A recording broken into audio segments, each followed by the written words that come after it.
where you finally see the truth behind something you struggled with for so long. And now that the veil is lifted, you feel smarter and more equipped than everyone around you. Like at the end of The Matrix, when Neo officially becomes the One and can see everything from a digital perspective. Well, in this video, I'm going to show you the fast and easy way to turn your relationship conflict into connection every time. Now, if that thing you struggled with is constant friction with your wife or girlfriend, where conversations turn into heated blow-ups, where you're always clenching your fists in frustration, or storming off and having to make up with her later, then this video is for you. Applying this one secret will transform the dynamic of your relationship. She will go from this wall of armed defense with guns blazing to wanting to open up to you. You'll become someone she looks up to all hours of the day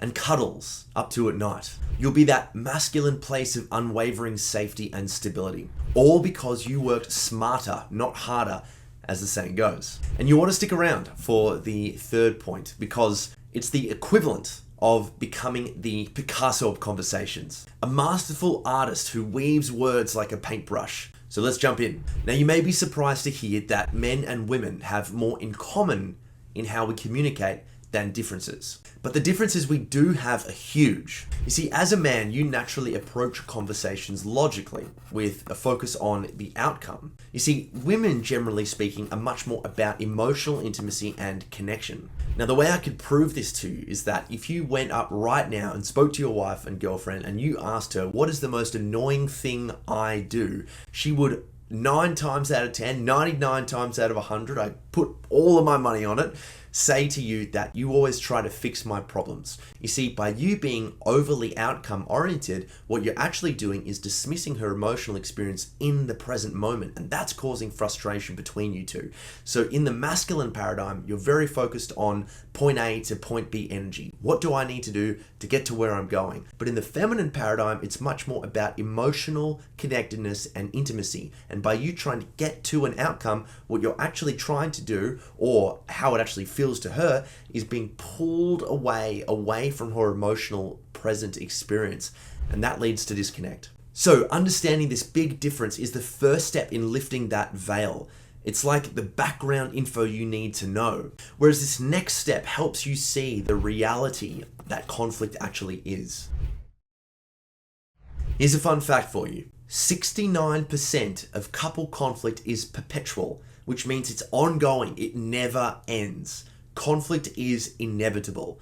It has no resolution because it is based on lasting differences in personalities and needs, which means that relationship conflict is never going to be overcome or solved outright. But it is something that's going to have to be managed. So, like a dichotomy, you have to manage that dichotomy.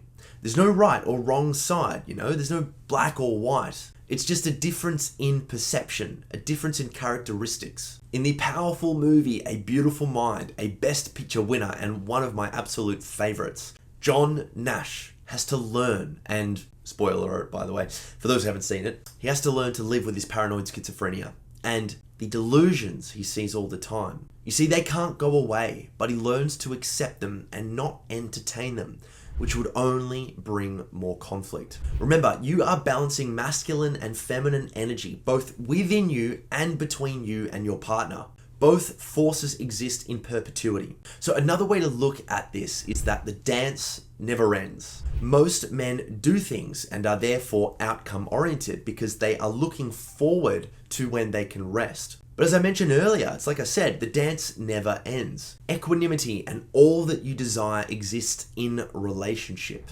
The shoes never come off. So how could you live your life in such a way where you wouldn't want the dance to end? How could you set up your career, your relationship, and your mission such that your life is a constant flow from moment to moment of boundless fulfillment? Well, that's the answer you've been waiting for, and what the next point is actually all about. So a great way to think about this is to change your approach to the conversations of conflict. So if I said to you, who's going to win this game at halftime, whether it's hockey or football or whatever it is, you and I could have an argument about that. But it would be sort of like a fun argument because it's nested inside the masculine paradigm of trying to get an outcome that you desire. But if I said to you, what's your favorite artist? Who is your favorite painter? My favorite painting is Cafe Terrace at Night by Vincent van Gogh. If all of a sudden you said to me, well, that's wrong, that's the worst painting, and here's why it's wrong. The stars are wrong, and the cafe's wrong. The conversation wouldn't make any sense anymore.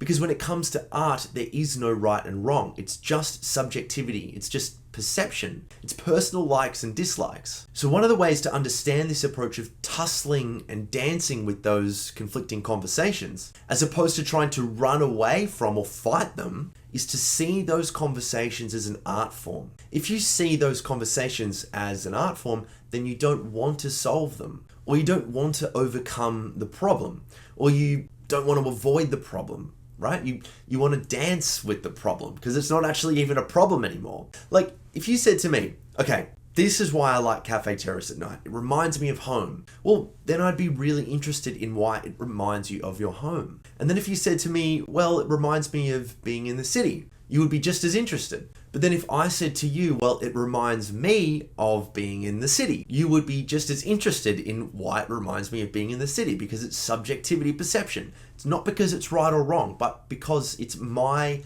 personal reaction to what that painting evokes within me. So in my opinion, and from my experience, the best way to pull yourself out of being too outcome oriented, leading to all sorts of conflict and frustration, is to see the dance of relationship communication like an art form. Because then it's nested inside the feminine paradigm, which makes it much, much easier to pull yourself out of that solution-focused mindset. There's a short film from Pixar that encapsulates this idea. It's called Boundin' and was shown in theaters with The Incredibles in 2004, where a dancing lamb is loving life and happily dancing away until he gets his wool sheared completely off for the first time. And then he's naked in the rain, depressed, down, and unsure how to cope, until a jackalope comes along and teaches him the merits of bounding, not just dancing. Getting up when you fall down. And suddenly the lamb is converted and his joy in life is restored.